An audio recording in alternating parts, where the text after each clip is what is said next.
Welcome to this episode mutual group से मैं राहुल नारायण। मैं मनोज श्रीवास्तव म्यूचुअल ग्रुप से। और आज का एपिसोड बहुत बढ़िया होने वाला है क्योंकि हमारे पास बहुत कमेंट्स और बहुत क्वेश्चंस आए हैं और तरह तरह के क्वेश्चंस आए हैं, उसमें बहुत वैरायटी है। तो बहुत सारे कॉन्सेप्ट क्लियर हो जाएंगे, बहुत सारी स्कीम्स के बारे में हो जाएगा। तो ध्यान से सुने, आखिर तक सुने और अच्छा आपको लग ही रहा है चैनल तो प्लीज़ इसको अपने फ्रेंड्स के साथ में शेयर करें, सब्सक्राइब करें और बेल नोटिफिकेशन ज़रूर दबा दें ताकि जैसे ही एपिसोड ऑन एयर हो आपको इन्फॉर्मेशन मिल जाए। तो अब फौरन शुरू करते हैं क्वेश्चन से। ये क्वेश्चन है एक मिस्टर बीजी ने भेजा है और इनका सवाल है कि Nippon India banking and financial services के बारे में ये जानना चाह रहे हैं कि कैसी स्कीम है। राइट। तो हम लोग की जो डेटा एनालिसिस है तो उसके हिसाब से ये अच्छी स्कीम है। इसने अच्छे रिटर्न्स दिए हैं, अपने बेंचमार्क्स को बीट किया है। तो जैसे फॉर एग्जांपल हम लोग निफ्टी 500 से कंपेयर करें तो उसमें इसने तीनों पीरियड मतलब ईयर 1, 3 और 5 में बीट किया है। Nifty large and mid cap 250 उसमें भी बीट किया है इसने। तो स्कीम अच्छी है, बट अगर किसी को डाइवर्सिफाई करना है या कोई और स्कीम्स अगर वो देख रहा है इसी स्पेस में तो इन्वेस्को इंडिया फाइनेंशियल सर्विसेज और SBI banking and financial services भी अच्छी स्कीम्स हैं। निप्पॉन तो अच्छी स्कीम है ही, उसके अलावा इन्वेस्को और एसबीआई भी अच्छी स्कीम्स हैं। तो तुम्हारा कहना ये कि वो स्कीम ठीक है हमारी डेटा एनालिसिस के हिसाब से, कोई रिकमेंडेशन नहीं है हमारी डेटा एनालिसिस के हिसाब से।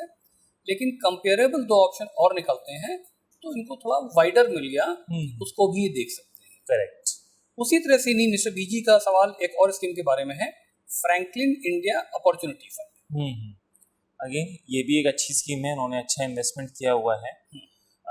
अगर इसकी बात करें तो ईयर 1, 3 और 5 में ईयर 3 और 5 की बात करें तो रिटर्न्स काफ़ी अच्छे हैं फ्रैंकलिन इंडिया अपॉर्चुनिटीज़ के।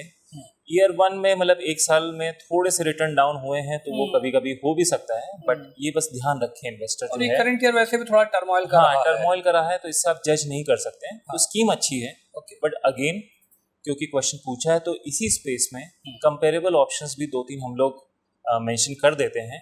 वो है HSBC business cycles, ICICI prudential exports and services fund और थर्ड है ICICI prudential India opportunities fund.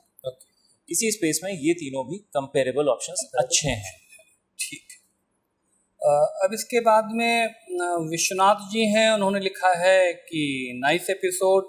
उसी तरह से एक दूसरे हमारे जो ऑडियंस हैं @HMPAMBHAR, मैं स्पेलिंग के हिसाब से पढ़ रहा हूँ, इन्होंने भी नाइस वीडियो लिखा है। अच्छा है, हम लोग को अच्छा लगता है जब दूसरों को अच्छा लग रहा है हम लोग का एपिसोड। यस, ठीक है। तो thank you for saying nice. इसके बाद प्रभाकर जी हैं, प्रभाकर त्रिपाठी जी। तो इन्होंने स्कीम के बारे में जो पूछना चाहा वो स्कीम है SBI ब्लू चिप फंड। कैसी लग रही है? राइट। तो SBI ब्लू चिप में कोई गड़बड़ नहीं है, एक डिसेंट स्कीम है, बट थोड़ी सी परफॉर्मेंस कह सकते हैं थोड़ी सी डाउन है उसकी, जो कि कभी कभी हो जाता है। तो हम लोग कंपेरेबल जो स्कीम्स हम लोग के डेटा एनालिसिस के बेसिस पे हैं वो मेंशन कर देते हैं। और फिर इन्वेस्टर चाहे तो वो अपने एडवाइजर से वो डिस्कस कर ले। तो लार्ज कैप की स्पेस में 3 और स्कीम्स जो मैं मेंशन करना चाहूँगा वो है DSP large cap, ICICI Prudential blue chip और Nippon India large cap. Next है दीपक शाही साहब ने हेलो बोला है, हम लोग भी हेलो बोल देते हैं। आई होप कि आपको अच्छा लगे एपिसोड। इसके बाद अगेन क्वेश्चंस काफ़ी हैं, तो एक इसे मिस्टर शिव कुमार हैं। राइट। इन्होंने हमसे व्हाट्सएप पे पूछा है। तो कई स्कीम्स हैं तो मैं पहले कैटेगरी वाइज पूछ लेता हूँ कि फॉर एग्जांपल जो कॉन्ट्रा और वैल्यू में है उसमें इन्होंने SBI कॉन्ट्रा फंड में इन्वेस्टेड हैं, तो उसके बारे में क्या लगता है? ठीक है, SBI कॉन्ट्रा अच्छा फंड है। अब देखिए बिल्कुल नाप जोक के तो हो नहीं सकता है, तो फंड ठीक है, स्कीम ठीक है। हाँ, जैसे हम लोग कह रहे हैं कि भाई कुछ कंपेरेबल ऑप्शन भी हम आपको बताते चल रहे हैं। यस। तो और हमने क्या किया हुआ है कि कॉन्ट्रा और वैल्यू को एक ब्रॉड कैटेगरी माना हुआ है।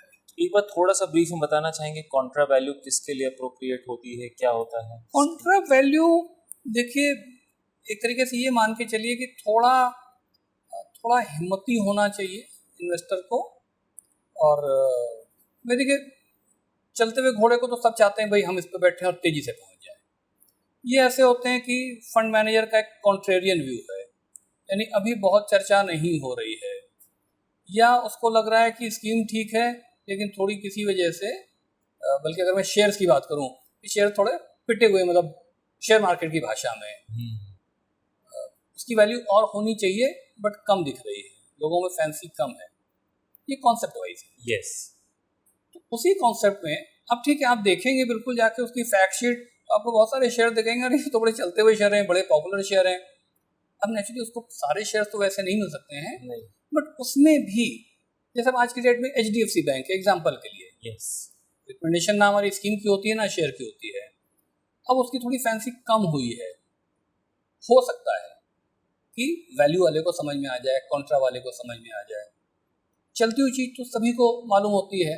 तो वो थोड़ा सा concept basically long term investment horizon होना चाहिए, शॉर्ट के लिए बिल्कुल शॉर्ट के लिए नहीं है। आप सोचिए आज ले लिया है और अगले साल ही हो सकता है वैल्यू आपको 1 साल तक परफॉर्म उस तरह से ना करके दे। राइट। वो एक होना चाहिए एंगल। ठीक। तो उस एंगल से जैसे शिव कुमार जी का तुमने कहा SBI कॉन्ट्रा है, ठीक लगता है। हाँ, कंपेरेबल ऑप्शन में HDFC का वैल्यू फंड, ICICI की वैल्यू डिस्कवरी और UTI का वैल्यू फंड भी ठीक लगता है। तो उसके हिसाब से शिव कुमार जी अपनी स्टडी कर सकते हैं। ठीक है। अब जो शिव कुमार जी ने कई कैटेगरीज में इन्वेस्ट किया हुआ है, तो नेक्स्ट कैटेगरी जो है वो है फ्लेक्सी कैप। अच्छा, तो इन्होंने HDFC फ्लेक्सी कैप में भी इन्वेस्ट किया है। HDFC फ्लेक्सी कैप अच्छी स्कीम है। मान लीजिए आपको फर्दर करना है, डाइवर्सिफाई करना है, तो फ्रैंकलिन की भी फ्लेक्सी कैप और पराग पारिक फ्लेक्सी कैप भी कंपेरेबल ही है। राइट, तो वो देख सकते हैं। ठीक। नेक्स्ट इनका इन्वेस्टमेंट है लार्ज एंड मिड कैप की स्पेस में, वो है SBI large and mid cap fund. SBI large and mid cap is again okay, इसमें कोई ऐसा इशू नहीं है, लेकिन थोड़ी सी बंधन कोर इक्विटी, मोतीलाल का लार्ज एंड मिड कैप और UTI का लार्ज एंड मिड कैप थोड़ा सा बेटर परफॉर्म करते हुए दिख रहा है as per hour data analysis. तो ये अब आप देख सकते हैं, वो भी ठीक है, बट ये थोड़ा सा उस कैटेगरी में बेटर परफॉर्म करते हुए दिखाई पड़ रहे हैं। राइट, ऐसा लग रहा है कि इनको SBI में ठीक इन्वेस्टमेंट किया है। नेक्स्ट जो लार्ज कैप की स्पेस है उसमें भी SBI में ही इन्वेस्टेड है, SBI blue chip fund. SBI blue chip में है, इसमें ठीक है, लेकिन थोड़ी सी बेटर स्कीम दिख रही हैं। लार्ज कैप स्पेस में DSP लार्ज कैप, ICICI का ब्लू चिप और निपॉन का लार्ज कैप, तो ये भी आप देखें अच्छा रहेगा। राइट, और फाइनली इनका मिड कैप में भी इन्वेस्टमेंट है, HDFC mid cap. HDFC mid cap अच्छा फंड है, इधर 1 साल में थोड़ा सा दबा है, उससे फर्क नहीं पड़ता है। मोतीलाल का मिड कैप और निपॉन का ग्रोथ अच्छा है, जैसे हम लोग पहले भी बात कर चुके हैं, मोतीलाल का थोड़ा सा पी ज़्यादा होता है लेकिन पैसे तो बना के देता है। ये एक हमारे ऑडियंस का क्वेश्चन भी है, बल्कि कमेंट था कि भाई मैंने तो मिड कैप में, मोतीलाल मिड कैप में अच्छे पैसे बनाए। बिल्कुल ठीक बात है, पैसे बनाए होंगे, थोड़ा सा पी रहता है लेकिन काम तो कर रहा है, तो ये निकल के आ रहा है। राइट। अब नेक्स्ट कमेंट है ये केडन द ग्रेट, केडन थग्रे करके हैं, इन्होंने लिखा है nice application and suggestions. Thank you so much, thank you so much from our side. और आपको अच्छा लग रहा है तो प्लीज अगर अभी तक सब्सक्राइब नहीं किया है तो सब्सक्राइब जरूर कर दीजिए। नेक्स्ट क्वेश्चन पूछा है mister Manpreet, I hope mister Manpreet Singh ji ने। ये पूछे हैं कि ICICI Prudential Bharat 22 fund of fund के बारे में, ये इनके डाउट है, कुछ क्वेश्चन है, तो इसके बारे में बताएं। ठीक है, ये इक्विटी अदर्स की कैटेगरी में आता है। अगर आप चाहेंगे कि भारत 22 के बारे में कभी हम डिटेल में बात करें तो सेपरेट वीडियो बनाएंगे। अभी अगर स्कीम्स को आपको एक तरह से कंपेरेबल देखना है, स्कीम ठीक है, बट इक्विटी अदर्स की कैटेगरी में HSBC की बिजनेस साइकिल भी देखना चाहिए आपको, ICICI का एक्सपोर्ट्स भी देखना चाहिए और ICICI का इंडिया अपॉर्चुनिटीज। लेकिन वर्ड ऑफ कॉशन अदर्स एक बड़ी कैटेगरी है। अदर्स उतनी ज़्यादा आइडेंटिफिएबल नहीं है, like large cap, flexi cap, mid cap, तो ठीक है। बट मुझे लगता है आपको और कैटेगरीज भी देखनी चाहिए, थोड़ा सा आपके लिए भी स्टडी करना इजी हो जाएगा। राइट। उसके बाद क्वेश्चन है, MG तारिक साहब ने पूछा है, please tell about opportunity funds and their future growth. Question ही क्लियर हो रहा है। Opportunity fund and future growth, तो मेरी रिक्वेस्ट ये होगी कि स्पेसिफिक स्कीम लिख के भेजें तो हमारे लिए जवाब देना इजी रहेगा। राइट। फिर नेक्स्ट क्वेश्चन है मिस्टर मोहम्मद ज़ेउल्ला, इन्होंने कहा है, yes you are absolutely right, flexi cap is very good, second should be mid cap opportunity fund and third should be aggressive hybrid fund. आपकी ओपिनियन ठीक है, अच्छी है, मतलब कोई रिकमेंडेशन नहीं कर रहे हैं हम, लेकिन ठीक है अगर आपने ढंग से किया हुआ है तो मेरे ख्याल से जिसकी मान लीजिए फॉर एग्जांपल रिस्क की कैपेसिटी थोड़ी ज़्यादा है तो वो इस अप्रोच को फॉलो कर सकता है। सबके लिए अप्लाई नहीं होता है, सबके लिए नहीं होता है। हाँ, ये लिमिटेड वे में है। यस। तो बट चूंकि इनका व्यू है तो आई एम श्योर इन्होंने अपनी रिस्क एनालिसिस कर रखी होगी, खुद स्टडी की होगी या अपने एडवाइजर से बात की होगी, तो इन्हें limited way, so okay. Right. अब यहाँ पे हैं ये राघव जी हैं, इन्होंने कहा, sir the beauty of your podcast is an intellectual podcast which is trustworthy. Right. हाँ, तो ये ऐसे कमेंट्स अच्छे होते हैं, और इनफैक्ट कुछ सजेशंस हो कि हम कोई और टॉपिक्स जो ऑडियंस मेंबर्स सुनना चाहते हैं वो भी सजेस्ट करें। हमारी तो पूरी अपनी तरफ से एफर्ट रहता है कि हम लोग डेटा के साथ ही स्कीम्स के बारे में डिस्कस करें। कोई भी हम लोग का ऐसी रिकमेंडेशन हम लोग वैसे भी नहीं करते हैं, कोई डिस्कशन भी नहीं होता है, बट हाँ कोई और टॉपिक्स लगते हैं जिस पे बात करना चाहें तो उसको भी रेकमेंड करें। ठीक है, इन्होंने और भी एक कमेंट लिखा कि अच्छा लग रहा है। Right, thank you so much for that. उसके बाद कई क्वेश्चंस थे जो थोड़े से सिमिलर क्वेश्चंस थे, तो मैं उनको अलग अलग आप आंसर मत करिए, मैं एक साथ उनको पढ़ देता हूँ। पहले नाम ले लो उनका।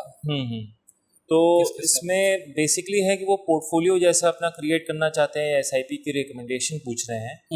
तो मैं एक साथ क्वेश्चंस पढ़ देता हूँ। एक है मिस्टर सजल दास, ओके, उन्होंने पूछा है SIP 5,000 रुपीज़ की मंथली करना चाहता हूँ, किस में करूँ?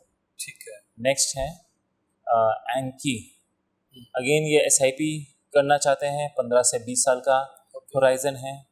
फिर नेक्स्ट अतुल फ्रॉम महाराष्ट्र, इनकी एज 48 ईयर्स है, मंथली SIP 15,000 रुपीज़ की करना चाहते हैं, 10 साल का इनका होराइजन है, 4 से 5 स्कीम्स पूछ रहे हैं। नेक्स्ट रंजीत कुमार ठाकुर, ये कह रहे हैं कि आपका प्रोग्राम हर आदमी को समझ में आता है, मैं 50,000 की SIP 10 साल के लिए रिटायरमेंट के लिए करना चाहता हूँ, कृपया करके पोर्टफोलियो में कौन कौन सी स्कीम कितने अमाउंट की ली जाए एडवाइस करें। ये हाजीपुर वैशाली बिहार से, हाजीपुर वैशाली बिहार से रंजीत कुमार जी हैं। ओके।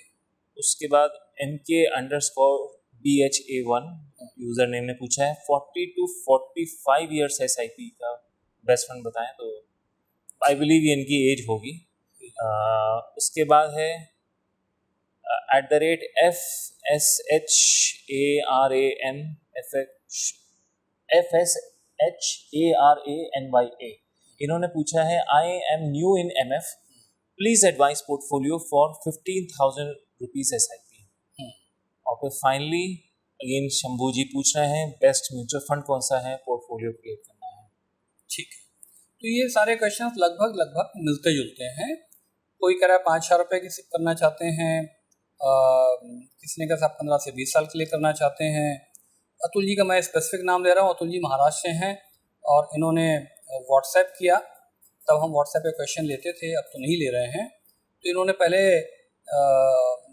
मराठी में इन्होंने पूछा कि क्या मराठी में जवाब दे पाएंगे, तो हम लोग नहीं दे सकते हैं। तो फिर इन्होंने लिखा कि भैया आप जवाब नहीं दे रहे हैं, तो उसके बाद फिर इन्होंने ये अपना सवाल लिख के भेजा। तो ये सवाल भी हम इसी कैटेगरी में ले रहे हैं, एक साथ ही अभी जवाब देने की कोशिश करते हैं। रंजीत जी बिहार से हैं और भी लोग। इन सबका मिला करके एक सिचुएशन ये आ रही है कि अगर आप लंबे समय के लिए SIP करना चाह रहे हैं, कितने की करना चाह रहे हैं ये तो देखिए आपकी अपनी रिक्वायरमेंट पे है, लेकिन 10 से 15 साल का अगर पीरियड आप लेके चल रहे हैं तो उस केस में आपको कुछ 3-4 कैटेगरी चूज करनी चाहिए। वो 4 कौन सी हों, और मैं मान के चल रहा हूँ कि आप बहुत एग्रेसिव नहीं हैं, बहुत ज़्यादा रिस्क लेने के मूड में नहीं हैं, और बहुत कम पीरियड भी आपका नहीं है कि 1 साल 2 साल 3 साल है। उस एंगल से मुझे लगता है कि फ्लैक्सी कैप की कैटेगरी, लार्ज एंड मिड की कैटेगरी, डिविडेंड यील्ड की कैटेगरी और लार्ज कैप, क्योंकि लार्ज कैप स्टेबिलिटी देता है। लार्ज एंड मिड में थोड़ी सी रिस्क बढ़ी, फ्लैक्सी में भी रिस्क तो इस सेंस से बढ़ी क्योंकि थ्योरेटिकली वो किसी भी कैप में जा सकता है, नॉर्मली उनका भी टिल्टेड टुवर्ड्स लार्ज कैप है। और डिविडेंड यील्ड भी बड़ी कंपनियों की तभी डिविडेंड ट्रैक होगा।